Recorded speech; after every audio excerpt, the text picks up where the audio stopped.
Hi everyone, I'm Shelley and you're watching There's No Place Like Home. I'm back with another Question the Narrative video, and today's topic is, are we in the short season of Revelation 20? There's a growing theory in the Christian community, especially in the Christian truther community, that we are now living in the short season or little while of Revelation 20. And today I wanted to give you my thoughts on that and on what the short season actually was. If we read Revelation 20, verses 1 through 3, it says, "Then I saw an angel coming down from heaven, holding in his hand the key to the bottomless pit and a great chain. And he seized the dragon, that ancient serpent who is the devil and Satan, and bound him for 1,000 years, and threw him into the pit, and shut it and sealed it over him, so that he might not deceive the nations any longer, until the 1,000 years were ended. After that, he must be released for a little while." So this little while in the King James Version is called the short season. And this is the time period that there are many, many people now who believe that we are living in. And I'm going to be honest with you, for years, I actually believed the same thing. And the funny thing is that before I heard about this whole theory several years ago, I never really heard anyone talking about the short season or this time period. Not at church, not anywhere else. It's just kind of something that people glaze over. So I thought to myself, could this be part of the deception that we are living in this time period when Satan is loosed, and that is why it was always glazed over before? Or, on the other hand, is it simply because the little while was just a little while, and maybe some really significant things happened during that time, but it was just a little while, and the reason that not much focus has been put on it is because it was something that was very short-lived. So if we go down to Revelation 7, we're just going to go over verses 7 to 9 today, okay? "And when the 1,000 years are ended, Satan will be released from his prison and will come out to deceive the nations that are at the four corners of the earth, Gog and Magog, to gather them for battle. Their number is like the sand of the sea. And they marched up over the broad plain of the earth and surrounded the camp of the saints and the beloved city. But fire came down from heaven and consumed them." So those in this short season can't believe that we are now sitting waiting during this time that Satan has been released from prison, and what we're actually waiting for is for Gog and Magog, for the nations to come together and to surround the camp of the saints. There are many theories about where the camp of the saints might be. It's very I won't say popular, but I know there are a lot of people who believe the camp of the saints might be at the North Pole, and I thought that was a possibility at one point as well. And it's certainly really interesting to think about. As of right now, the comments that I receive the most about this short season theory are that Satan was released in 1776. I know that when I was looking into this theory, I believed that it had happened sometime in the 1800s. But what I'm hearing now from most people is they believe that it happened around 1776. Some people will even say that the Statue of Liberty, that this is actually Lucifer, and that this statue was to commemorate his unchaining or his unbinding. And they will use that as evidence that we are living in the short season right now. Another reason that they believe that it is happening now is because of the rampant deception that is going on worldwide. And this deception happens through politics, it happens through entertainment, it happens through the education system. Yeah, there's no denying it, that there's deception coming in from every area. And it certainly would, and it says that Satan was released to deceive the nations. So, the idea is, well, we are certainly being deceived right now. Now, one thing that I have talked about before in other videos is that we have to remember that deception has been going on throughout all of history. So I know that it seems right now that it is at its worst, and I'm not making excuses for it. It's bad, and it's terrible, and it's evil. It's just that it seems more prevalent to us because we are living during this time. We didn't live during the other time period, so of course we're not going to realize how much was happening during that time. But also we have what I'm talking to you on right now. We have the internet. We have all of this technology that we are able to get these things out much better than other generations would have been able to do. So if we go back to Revelation 20, verse 3, and we'll just say 3b, where it says, so that he might not deceive the nations any longer. Well, I found a very interesting podcast. It was actually recommended on another channel. I don't remember at this point which channel it was, but this is the Naked Bible podcast by the late Dr. Michael Heiser. And he had something very interesting to say about this verse, Revelation 20, verse 3. He said, let me go back specifically to Revelation 20 here in my Bible, verse 3. He's put into the pit so that he might not deceive the nations. The Greek lemma translated deceive here is planeo, okay? BDAG, which is the standard Greek lexicon for New Testament literature, has the lemma's primary meaning as leading astray in a specific way. So it doesn't just mean lead astray. It means leading astray in a specific way. The specifics, in my judgment, are best defined in terms of what Satan does when permitted to do what he does. And the text is clear on this point. Do you know what he does? He leads the nations against Zion. So if that's what he does when he's permitted, then that is what he was prevented from doing. Get it? We let one passage interpret the other. So if we look at the Greek that was used for the word deceive, it would seem that it is not a general deceive the nations. It means deceive in a specific way. And again, if you look at when Satan was bound and then when he was set loose, what is the first thing that he does? Because if you think about it, a lot of people, if they are kept from doing something that they really, really, really want to do, and then they finally are given the freedom, what are they going to do? They're going to run to that one thing that they wanted to do the most. So what does it tell us here? We'll go back again to Revelation 20, verse 7. And when the 1,000 years are ended, Satan will be released from his prison, and he will come out to deceive the nations that are at the four corners of the earth, Gog and Magog, to gather them for battle. Their number is like the sand of the sea. So, is it possible that when Satan was bound, he was bound from deceiving the nations to commit war against the saints? Because again, what is the first thing he does? He's released, and he sets out at the four corners of the earth to gather them for battle. So, here's what I believe the short season was.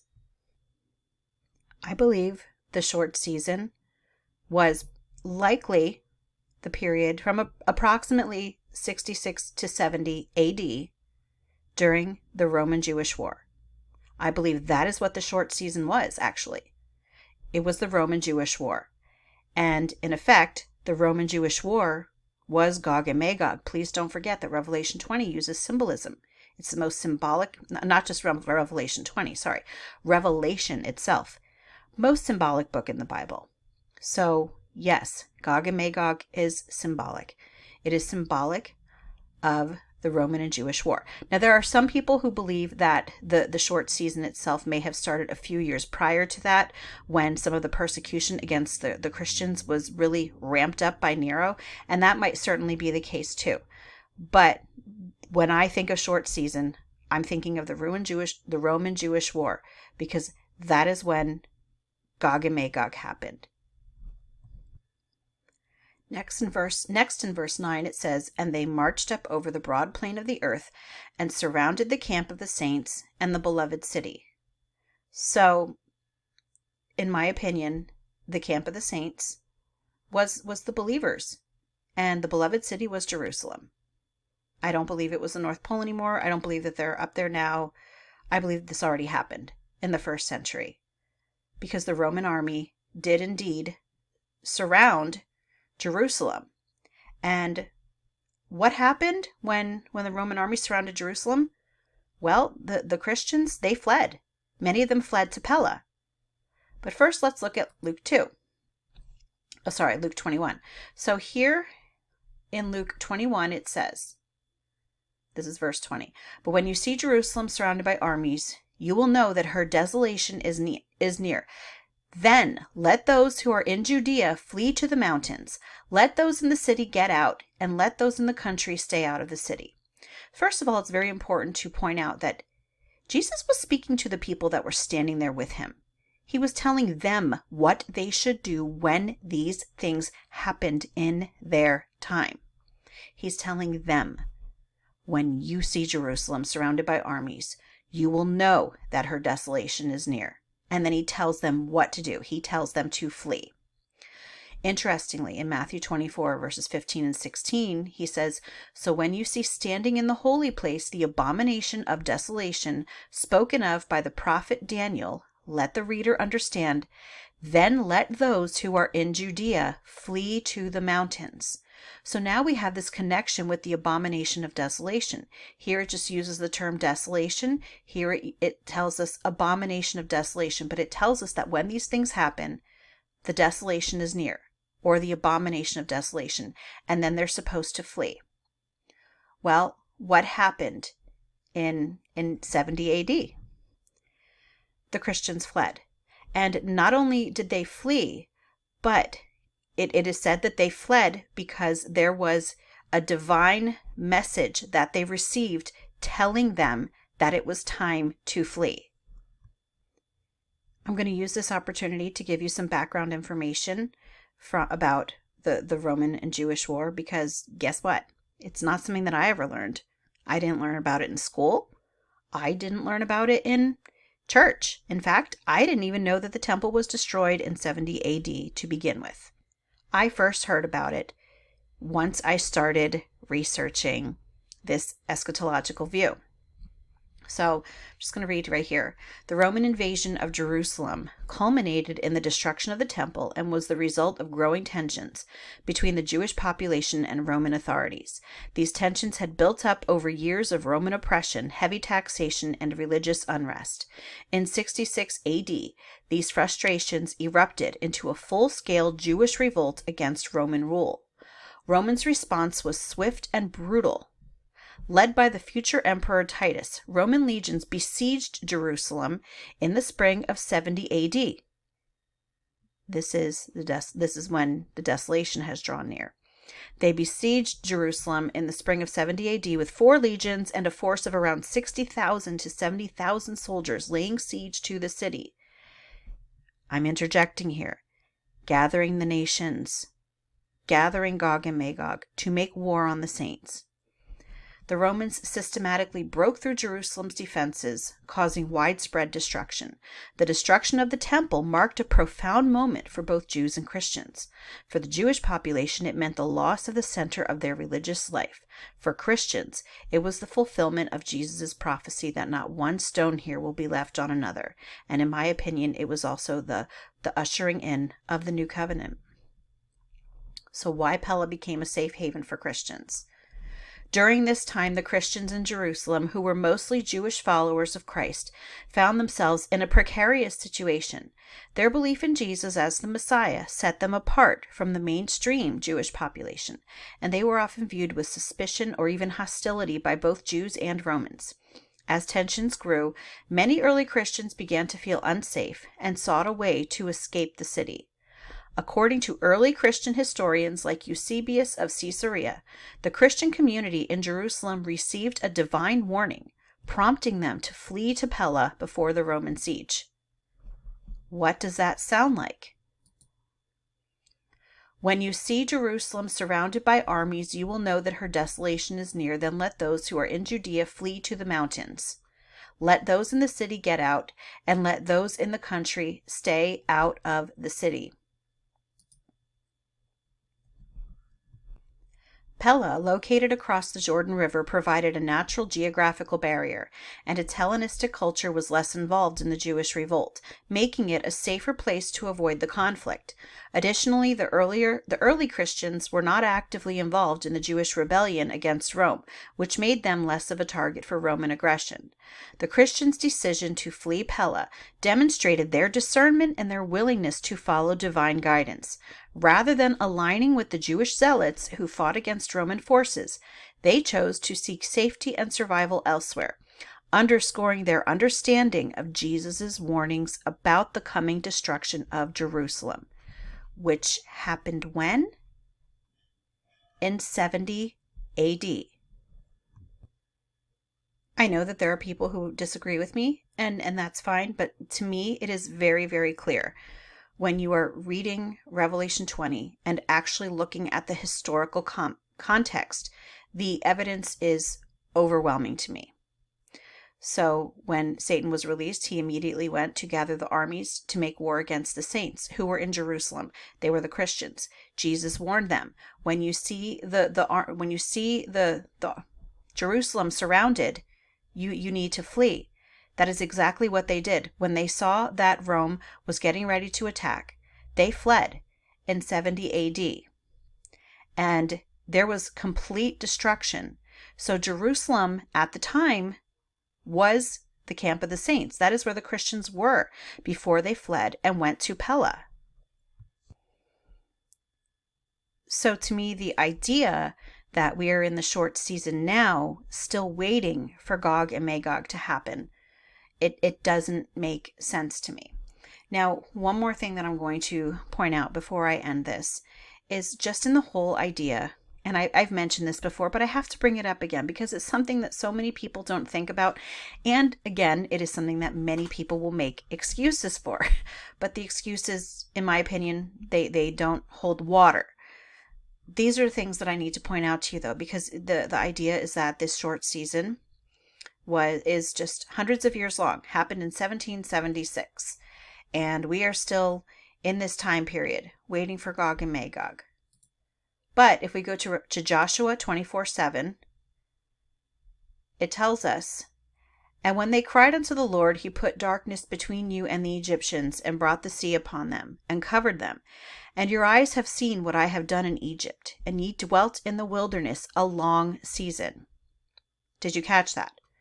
In Joshua 24:7, the 40 years that the Israelites spent in the desert or in the wilderness is considered a long season.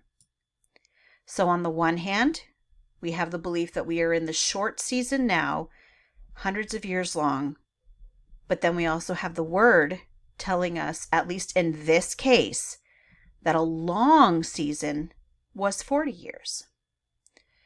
Besides that, we have Luke chapter 23, verse 8. "And when Herod saw Jesus, he was exceeding glad, for he was desirous to see him of a long season, because he had heard many things of him, and he hoped to have seen some miracle done by him." So here in Luke 23, we're told that Herod had been waiting to see Jesus for a long season. So again, we have that term, long season. And was Herod waiting to see Jesus for hundreds of years? No. So how can a short season be hundreds of years, but a long season was, I'll say 40 years or less? A long season. It doesn't add up. I mean, and even if you go to the Greek words that are used, it tells us, and here it says a long time, because season actually is only used in King James as far as I know. It usually says, in Revelation 20, it usually says a little while. And for these verses, it usually says a long time. Season is not often used, but it's still the same situation. We've got in Joshua 24:7 and in Luke 23:8, periods of time that are 40 years or less being called a long time or a long season. But Revelation 20, again, now people are saying that the short season or the little while is hundreds of years. contextually, it doesn't make any sense. But again, here it's time. It's the word chronon, which is the same word that is used for time in Revelation 20. And then the word long means competent, ample, or fit. So then if we go to, I didn't plan on doing this, but let me just actually see which. You would think that I would know this by now from all the times. Well, it is 20 verse 3. I thought it was. But anyway, okay, Revelation 20.